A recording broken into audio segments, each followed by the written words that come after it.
What is up YouTube, it's Team Officer here, and today we have a wind-up deck profile for you guys today. I'd like to apologise beforehand, I do have a couple of proxies in here. That's because I'm not actually using the deck at the moment, it's in my binder, so I just threw it together a deck. Thought I'd show you guys. So, let's get started. 3 wind-up rabbits, really good card. Yeah, really good card. It gets over everything, Mirror Force, Deep Prison, all that good stuff. You can just stop it, and it works with other wind-up monsters, that's including Zen Mayo and Zen mains as well, so that's good. It can stop big boss monsters in your extra deck like that. 3 wind up shark. It's this Gig Accelerator deck. It's the spam card. In the OCG this is limited to 1, so it shows how good it is. It's a really good card, and I like its ability to bump it up to 5. And yeah, it's a really good card. 3 wind up rat. Sorry for the proxy guys, but what can you do? It's life. And yeah, this card's really good. It's summons from the graveyard, and it's basically like a Call of the Haunted. So I really like that card.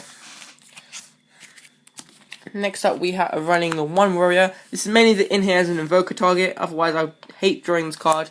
And it also allows you to go into rank 5 slightly easier, but nothing too effective. So yeah, 1 magician. It's at 1 on the ban list for a reason. It's a really good card.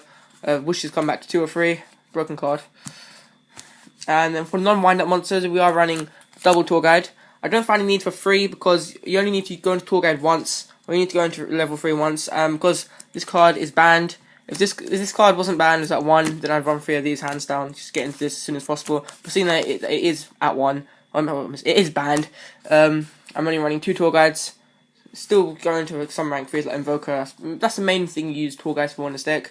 Next up, I'm running 1 Fake Veiler. Veiler's a good card. Stops decks, stops extra night. Yep. Next up, I am running the Proxied Wind-Up Factory. Yeah, it's like the best card in the deck.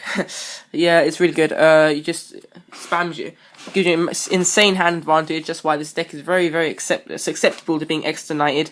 And knighted, I don't know why I just said that, but still, your opponent can easily use extra knight because you generate such massive hand advantage with this one card. That's why I really like it. Next up, I am running the 3 tankies. Some people running this at 2, but I find 3 to be the best number because when you're running it at 3, you want to get to wind up rat as fast as possible.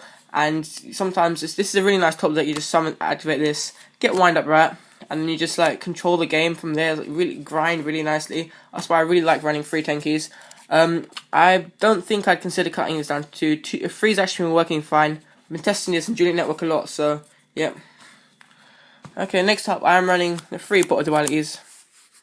Yeah, you don't always need to normal summon. Sometimes it just helps you dig to get to those combo pieces a lot quicker.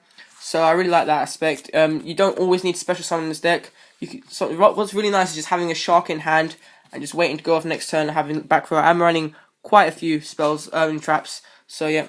Next up I'm running the triple mystical space typhoon. This card's really good. No, this is a back row format, so you need 3 MSTs. I am running double lance, protect your monsters.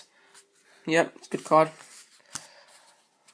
And then with all the level modulation and manipulation, I like running 1 mind control because you can pretty much go into anything from 3 to level 5. So that's why it's loads of decks are running level 3 and level 5, level 3, level 4. You don't really get many running level 5, but still, it's nice to have. Nice just taking opponent's monster, especially when they have a boss monster out. BLS, you can just take control of that target, use this effect, banish the monster, and then you can just attack the game. This deck's really good at swarming the field, by the way, guys. So next up I am running the staples, 1 Dark Hole, 1 Book of Moon. These, both really good cards, both at 1 for a reason. They should be run in pretty much any deck. Next up, personal tech of mine. You saw my reasoning for this in my Extra Night video. Not the giveaway, the discussion video. So yeah, this just stops Extra Night, that's why I like it. And it's very prevalent in the meta, Extra Night, so it ruins this deck. So next up, those are the traps, or those are the start of the traps, yeah. And double mirror force, like I said, you can just sit on this, just have this set, and go into port duality, get your combo pieces quicker, and you line this to protect you for that turn. I would have run Wabaku, but it's not good enough, in my opinion. Even though it is chainable, I understand that it does have its benefits, but it just doesn't get stuff done, whereas Mirror Force actually clears their field for the chance for a possibility of an OTK. Next up, I'm running the 1 Bottomless, 1 Torrential, and 1 Solemn Warning. No Compulse, bad card this format. Doesn't really get rid of Boojins, and they can just stop that. This isn't really meant to be played competitively. However, you can take this to tournament, you'll do okay. It's not like the most competitive deck out there, so I wouldn't really run this at a major event. And I forgot one Call the Haunted as well as a trap, because you just need to sometimes have that additional bit of graveyard manipulation. So that's why that's in here. Okay, next up we're going to extra deck. For the extra deck, we're running ones and just kidding, it's banned. For fours we're running on Externite, Maystroke, Papal Imperative. This in tandem with Wind Up Rat, you can go into some pretty crazy combos with that. That's why I like having that. On Cowboy, it finishes games. Heartline Draco, I'm pretty much running this in nearly all of my decks. Medolce, you can use Ticket and Chateau, and this card can't be targeted for attacks. With Fire Fist, Tenki, Tensu, can't be targeted for attacks. And with this Wind Up Factory and Tenki, it can't be targeted for attacks. I really like this card. It's a brilliant store card. Very underrated. Perhaps, apart from BLs, I'd say it's probably one of the best cards to come out of that Gold Series. So, one Black Strip of Corn, get over problem cards, one Diamond Direwolf. Those are the fours. Also, 1, 2, 3, 4. So that's 7 fours. So yeah. Next up, we are running the one Invoker. I don't find a need for 2, so 1's pretty good. 1 Levier, 1 Megwhip Engineer, and 1 Wind Up Zen Maze. These are all the rank 3s we're running. So yep, these. If Zen Mighty did ever come back, I'd probably change the way I did deck play. I'd throw in another tour guide, probably add in like a Leviathan Dragon or something, and Zen Mighty. I do think this card has the potential to come back. It's not as broke as it used to be, the Wind Up Insector format. And for the 5s, I am running 1 Zenmayo. You can protect this via Wind Up Rabbit, and also you can get Wind Up Ticket, Wind Up Factory's effect off when you activate this card's effect, which I really like.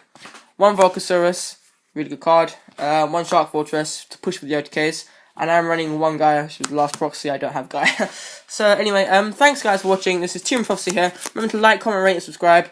Signing out. Bye.